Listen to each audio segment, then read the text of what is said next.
Welcome to soul of medico. I am Sivaprakash. So இன்றைக்கி molecular genetics உடைய lecture 2 பார்க்கலாம். So இன்றைக்கி நாம் பார்க்கக்கூடிய லெக்சர் பார்த்திங்கன்னா in search of genetic material. So இந்த டாப்பிக்லேருந்து உங்களுக்கு most of the time questions வராது. 2 மார்க்ஸ் அண்ட் 3 மார்க்ஸ் கொஷின்ஸ் வராது. பட் இல்லை 1 மார்க் இருக்குது. அண்ட் இந்த டாப்பிக்கை பேஸ் பண்ணி ஒரு எக்ஸ்பெரிமெண்ட் சொல்லியிருப்பாங்க. மேபி அந்த எக்ஸ்பெரிமெண்ட்டை பார்த்தீங்க அப்படின்னா உங்களுக்கு கேட்குறதுக்கு வாய்ப்பு இருக்குது. ஸோ அதனால் இந்த டாபிக் கொஞ்சம் படிச்சுக்கோங்க. So in search of genetic material. So எடுத்தவொடனே நம்ம ஹியூமன்ஸ்க்கு நம்ம தான் பிறந்ததுக்கப்புறம் நம்மளுக்கு டிஎன்ஏங்கிறது ஒன்று இருக்குடா. அந்த டிஎன்ஏ தான் பார்த்திங்கன்னா நம்ம எப்படி இருக்கணும் அப்படிங்கிறத ப்ரோட்டீன்ஸ் வழியாக பார்த்திங்கன்னா இது பண்ணுது, எக்ஸ்ப்ரெஸ் பண்ணுது அப்படின்னு நம்மளுக்கு எடுத்தோன்னே தெரியாது. ஸோ அப்போ படிப்படியாக தான் டிஎன்ஏ தான் ஜெனட்டிக் மெட்டீரியல் அப்படிங்கிறத நம்ம கண்டுபிடிச்சோம். ஃபஸ்ட்டு விஷயம் என்னென்னா 1848. ஸோ இந்த வருஷத்தில் வில்லியம் ஹாஃப்மெய்ஸ்டர் இவர் தான் பார்த்திங்கன்னா நியூக்ளியஸ்குள்ள குரோமோசோம் அப்படிங்கிற ஒரு விஷயம் இருக்குது அப்படிங்கிறத கண்டுபிடிச்சார். இங்கே தான் ஒரு பிரச்சனை என்ன அப்படின்னா, நம்ம நிறைய பேர் நம்ம ஒரு தப்பான விஷயங்களை நம்ம புரிஞ்சு வச்சுருக்கோம். என்ன அப்படின்னா, நியூக்ளியஸுக்குள்ளே குரோமோசோம் இருக்குது அப்படிங்கிறத புரிஞ்சுக்கிறோம். அது கிடையாது. நியூக்ளியஸ்குள்ளே குரோமோசோம் இருக்கும். எப்போன்னா மைட்டாசிஸ் நல்லா மியாசிஸ் இது நடக்கும்போது மட்டும்தான், அதாவது செல் டிவிஷன் நடக்கும்போது மட்டும்தான் குரோமோசோம் அப்படிங்கிறது நியூக்ளியஸில் கண்ணுக்கு தெரியும். இல்லை அப்படின்னா அது கண்ணுக்கு தெரியாது. ஸோ இந்த விஷயம் நிறைய பேருக்கு தெரியவே தெரியாது. ஸோ இப்போ தான் நீங்கள் தெரிஞ்சுக்கிறீங்க குரோமோசோம் அப்படிங்கிறது செல் டிவிஷன் அப்போ தான் கண்ணுக்கு தெரியும் அப்படிங்கிறத இப்போ தான் நீங்கள் தெரிஞ்சுருக்கீங்க அப்படின்னா கமெண்ட்ஸுக்கு மறக்காம மென்ஷன் பண்ணுங்கள். ஸோ இது ஒரு இன்ஃபர்மேஷன், நிறைய பேர் தப்பான புரிதல் இருக்குன்னா ஒரு இன்ஃபர்மேஷன் கொடுத்தேன். ஸோ ஃபஸ்ட் விஷயம் 1848 வில்லியம் ஹாஃப்மெய்ஸ்டர் குரோமோசோம் நியூக்ளியஸ்குள்ளே இருக்குது, மைட்டாசிஸ் இல்லை மியாசிஸ் அப்போ அப்படிங்கிறத கண்டுபிடிச்சார். இது ஃபஸ்ட்டு டிஸ்கவரி. இதுக்கப்புறம் உங்களுக்கு ஃபெட்ரிக் மெய்ஸ்னர் அப்படிங்கிற ஒருத்தர் 1869 டிஎன்ஏவை தான் நியூக்ளின் அப்படின்னு மாடிஃபை பண்ணி சொன்னார். ஸோ டிஎன்ஏ தான் அவருக்கு இப்போ டிஎன்ஏ தெரியாதுல்ல, அதனால் அவர் நியூக்ளின் கூப்பிட்டாரு. அதே 1889 அட்மன் இது நியூக்ளிங்கிறத பேர் பார்த்திங்கன்னா வேண்டாம், இதுக்கு நம்ம நியூக்ளிக் ஆசிட் அப்படின்னு வச்சுப்போம் அப்படின்னு சொல்லி அவர் நேம் சேஞ்ச் பண்ணார். இந்த 2 விஷயம் மட்டும் தெரிஞ்சுக்கோங்க. உங்களுக்கு இதில் 1 மார்க் கேட்கலாம். ஸோ இப்போது குரோமோசோம் அப்படிங்கிறது இருக்கு இல்லையா, இந்த குரோமோசோம் பார்த்திங்கன்னா உங்களுக்கு இந்த குரோமோசோம் பற்றி நம்ம லேட்டராக படிப்போம். இந்த குரோமோசோமில் உங்களுக்கு 2 விஷயம் இருக்கும். ஒன்று பார்த்தீங்கன்னா புரோட்டீன் அண்ட் டிஎன்ஏ. இந்த 2 விஷயம் இந்த குரோமோசோமில் இருக்கும். ப்ரோட்டீன்ஸ் அப்படின்னா சம் ஹிஸ்டோன் ப்ரோட்டீன்ஸ் இருக்கும். ஓகேங்களா? ஸோ இந்த இடத்துல 2 விஷயம் இருக்குது. இந்த குரோமோசோமில் ப்ரோட்டீனும் இருக்குது, டிஎன்ஏயும் இருக்குது. இல்லை எது ஜெனட்டிக் மெட்டீரியலாக இருக்கும்?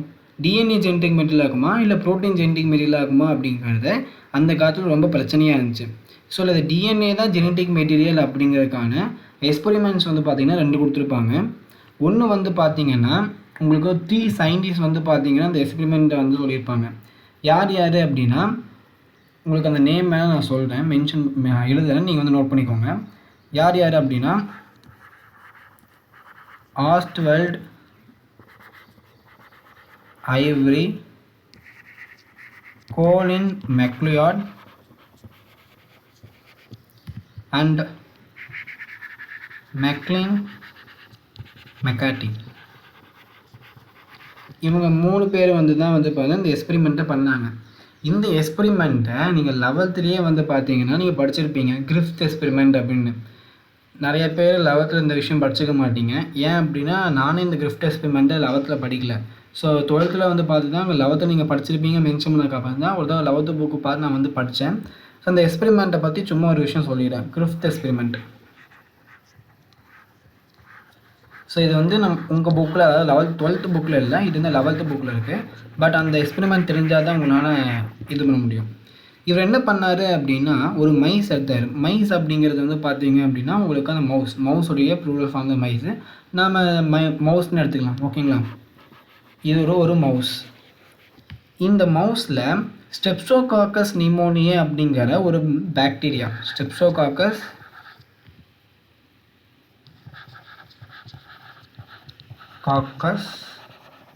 நிமோனியே. ஸோ ஸ்ட்ரெப்டோகாக்கஸ் நிமோனியா அப்படிங்கிறது ஒரு பாக்டீரியா. இதை நீங்கள் 11லேயே படிச்சிருப்பீங்க. ஸ்ட்ரெப்டோகாக்கஸ் நிமோனியா அப்படிங்கிற பாக்டீரியா நிமோனியா டிசீஸ் காஸ் பண்ணும். ஸோ இந்த நிமோனியா டிசீஸ் காஸ் பண்ணக்கூடிய இந்த பாக்டீரியாவை மவுஸ்குள்ளே போட்டால் மவுஸ் வந்து இறந்துடும். ஓகேவா? இந்த பாக்டீரியாவில் 2 வகையான ஸ்ட்ரெயின்ஸ் இருந்தது. ஸ்ட்ரெயின்ஸ் அப்படின்னா எப்படி, எந்த மாதிரி எடுத்துக்கலாம் அப்படின்னா, இப்போ நம்ம கேஸ்ட் இருக்குல்ல, கேஸ்ட் வச்சு பிரிக்கிறாங்களே, ஸோ அது மாதிரி பாக்டீரியாவை 2 ஸ்ட்ரெயின்ஸாக பிரிப்பாங்க. ஸ்ட்ரெயின்ஸ் அப்படின்னா வெரைட்டி கூட சொல்லலாம். ஸோ மேங்கோலேயே வந்து பார்த்தீங்கன்னா 2 வெரைட்டி இருக்குது. நிறைய வெரைட்டி இருக்குதுன்னு எனக்கு தெரிஞ்சது. அல்ஃபோன்சா மாம்பழம், நெக்ஸ்ட் நிறைய மாம்பழம் சொல்லுவாங்களே, அது மாதிரி இந்த ஸ்ட்ரெப்டோகாக்கஸ் நிமோனியாவில் 2 வெரைட்டி இருந்தது. என்னென்ன வெரைட்டி அப்படின்னா எஸ் ஸ்ட்ரெயின், ஆர் ஸ்ட்ரெயின். இதுக்கு ஏன் எஸ் ஸ்ட்ரெயின், ஆர் ஸ்ட்ரெயின் பேர் வச்சாங்க அப்படின்னா, இந்த எஸ் ஸ்ட்ரெயினில் வந்து பார்த்தீங்கன்னா சம் மியூக்கஸ் இருக்கும். ஸோ அந்த மியூக்கஸ் தான் வந்து மியூக்கஸ் வந்து அந்த சர்ஃபேஸில் இருக்கனால அது வந்து ஸ்மூத்தாக இருக்கும். அதனால் இது பேர் எஸ் ஸ்ட்ரெயின். அந்த மியூக்கஸ் இல்லாதனால சம் பாக்டீரியா வந்து பார்த்தீங்கன்னா ரஃப்பாக இருக்கும். அந்த பாக்டீரியாவில் ஆர் ஸ்ட்ரெயின். ஸோ இந்த மியூக்கஸ் தான் வந்து மெயின் மேட்டர். இந்த மியூக்கஸ் தான் வந்து பார்த்தீங்கன்னா அந்த பாக்டீரியாவை வந்து எஃபெக்டிவ் பாக்டீரியாவை மாற்றும். ஸோ மியூக்கஸ் இருந்தால் வந்து அந்த எஸ் ஸ்ட்ரெயின் வந்து பார்த்தீங்கன்னா உங்களுக்கு வந்து ஆக்டிவாக இருக்கும். இப்போ அந்த ஸ்ட்ரெப்டோகாக்கஸ் நிமோனியா பாக்டீரியாவோட மியூக்கஸ் இருந்தால் அது ஸ்மூத் ஸ்ட்ரெயின் சொல்லுவோமா, அந்த ஸ்மூத் ஸ்ட்ரெயின் மட்டும்தான் உங்களுக்கு டிசீஸ் காஸ் பண்ணும். இந்த ரஃப்பாக இருக்கக்கூடிய ஸ்ட்ரெயின் வந்து பார்த்தீங்கன்னா உங்களுக்கு டிசீஸஸ் காஸ் பண்ணாது. ஏன் அப்படின்னா அந்த டிசீஸை காஸ் பண்ணுறதுக்கு முக்கியமான காரணம் யாருன்னா மியூக்கஸ். அப்போ மியூக்கஸ் யாருக்கு இருக்கோ அவங்க தான் டிசீஸ் காஸ் பண்ணுவாங்க. அவர் எக்ஸ்பெரிமெண்ட் பண்ணார். என்ன பண்ணார்னா, இந்த மவுஸை கொண்டு போய் அந்த மவுஸில் வந்து எஸ் ஸ்ட்ரெயின் இருக்கு இல்லையா, இந்த எஸ் ஸ்ட்ரெயினை வந்து பார்த்தீங்கன்னா அந்த மவுஸில் இன்ஜெக்ட் பண்ணுறாரு. என்ன ஆயிடுச்சு, மவுஸ் வந்து பார்த்தீங்க அப்படின்னா டை.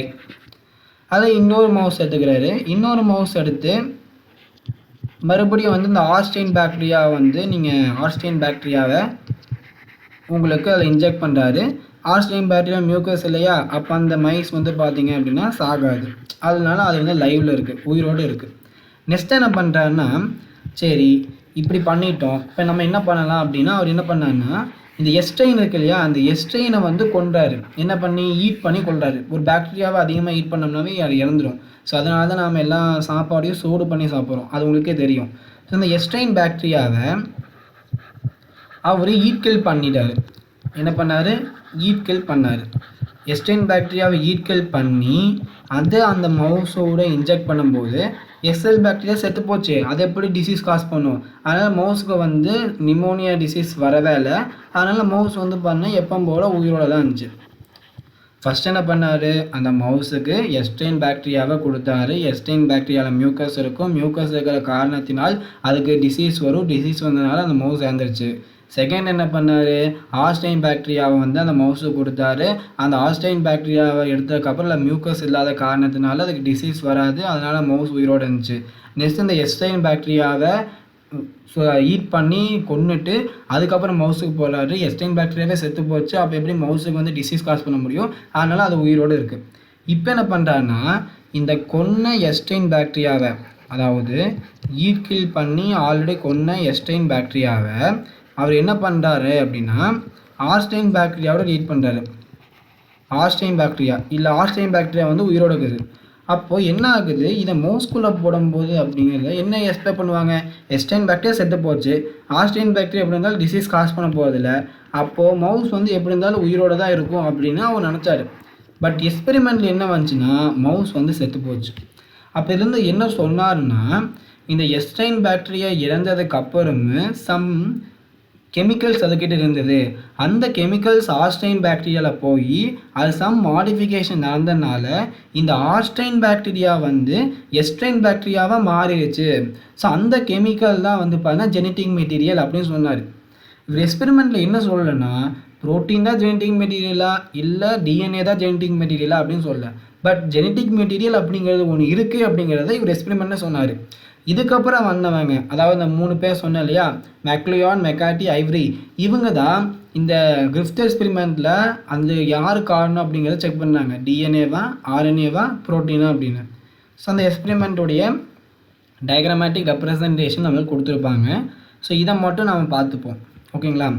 இப்போ என்ன பண்ணுறாங்கன்னா அந்த இசெல், எஸ்எல், இங்கே வந்து எஸ்எல் கொடுத்துருக்காங்க, நான் எஸ்ட்ரெயின் சொன்னேன். இந்த ஈட் கில்டு பண்ண எஸ்ட்ரெயினை லிப்பிட்ஸ் அண்ட் சுகர் கூட வந்து பார்த்தீங்கன்னா ஆட் பண்ணுறாங்க. ஓகேங்களா? இதில் வந்து என்ன ஆகும் அப்படின்னா இந்த எக்ஸ்பெரிமெண்ட்டில் வந்து பார்த்தீங்கன்னா உங்களுக்கு புரோட்டீன் இங்கே கொடுத்துருப்பாங்க. புரோட்டீனா இல்லை நியூக்ளிக் ஆசிடா இல்லை இதில் இது வந்து பண்ணால் ஜெனட்டிக் மெட்டீரியல் அப்படிங்கிறத இதை வச்சு வந்து பண்ண நம்ம கண்டுபிடிப்போம். இப்போ ஃபஸ்ட்டு விஷயம் நம்ம பார்க்கலாம். First step. இப்போ ஃபஸ்ட் ஸ்டெப் பார்த்தீங்க அப்படின்னா இந்த ஈட் கில்டு எஸ்ட்ரெயின் பாக்டீரியா இருக்கு இல்லையா, இந்த இதுக்கு முன்னாடி நம்ம இன்னொரு விஷயம் தெரிஞ்சுக்கோங்க. இந்த அப்படிங்கிறது வந்து பார்த்தீங்கன்னா டிசீஸ் காஸ் பண்ணும். அதனால் இதுக்கு பேர் வைருலண்ட் அப்படிம்பாங்க.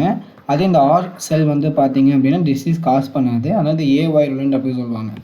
இப்போது இந்த செத்து போன அந்த எஸ்எல்லை வந்து இதை வந்து ஜூஸ் மாதிரி பண்ணிக்கிறாங்க. ஓகேங்களா, அந்த மிக்சர்லாம் போட்டு ஜூஸ் மாதிரி பண்ணிக்கிறாங்க. ஓகே, இதை வந்து பார்த்தீங்கன்னா அந்த லிப்பிட்ஸையும் சுகரையும் ரிமூவ் பண்ணிடுறாங்க. ஸோ ஃபஸ்ட் ஸ்டெப் என்ன?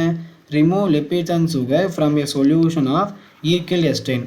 அந்த எஸ்ட்ரெயின் பாக்டீரியா வச்சு பண்ணக்கூடிய சொல்யூஷனில் இருந்து லிப்பிட்ஸையும் சுகரையும் வந்து வெளியே இருக்க சொல்லிட்டாங்க.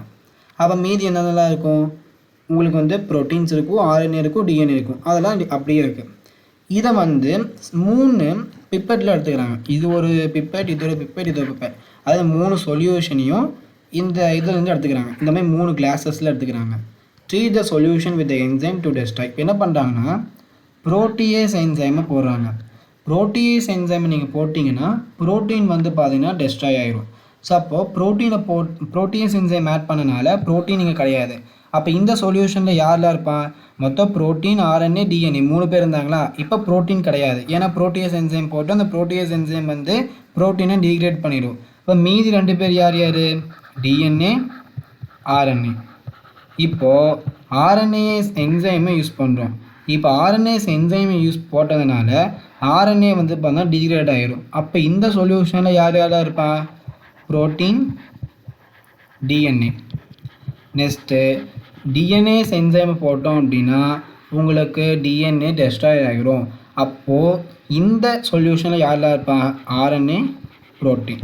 சரி, இப்போ என்ன பண்ணாங்கன்னா இந்த எஸ்ட்ரெயின் ஈக்குவல் பண்ணி நம்ம அந்த என்சைம்ஸ்லாம் போட்டு செலக்டிவாக வந்து பண்ணால் ஒவ்வொரு பயோமாலிக்யூல்ஸையும் நம்ம எலிமினேட் பண்ணோம் இல்லையா, அதை வந்து 6 செல்ஸை ஆட் பண்ணுறாங்க. அப்போ என்ன கவனிக்கிறாங்கன்னா இந்த புரோட்டியேஸ் என்சைம் போட்டு புரோட்டீனை எலிமினேட் பண்ண அந்த சொல்யூஷனில் ஆல் செல்ஸை ஆட் பண்ணும்போது அது எஸ் செல்ஸாக மாறிடுச்சு. ஏன் நான் முன்னாடி சொன்னேன், ஆர் செல்ஸை அதாவது ஈக்குவல் பண்ண ஆர் செல்ஸை எஸ் செல்ஸை ஆர் செல்ஸ் கூட போட்டோம் அப்படின்னா அந்த ஆர் செல் வந்து எஸ்எல்லாக மாறி மவுஸை வந்து கொண்டுன்னு சொன்னல. அப்போ என்ன ஆகுது? ஆர் செல்ஸை போட்ட உடனே இது எஸ்எல்லாக மாறிடுச்சு. சரி சொல்லி செகண்ட் சொல்யூஷனில் ஆர் செல் போடும்போது எஸ்எல்லாக மாறிடுச்சு.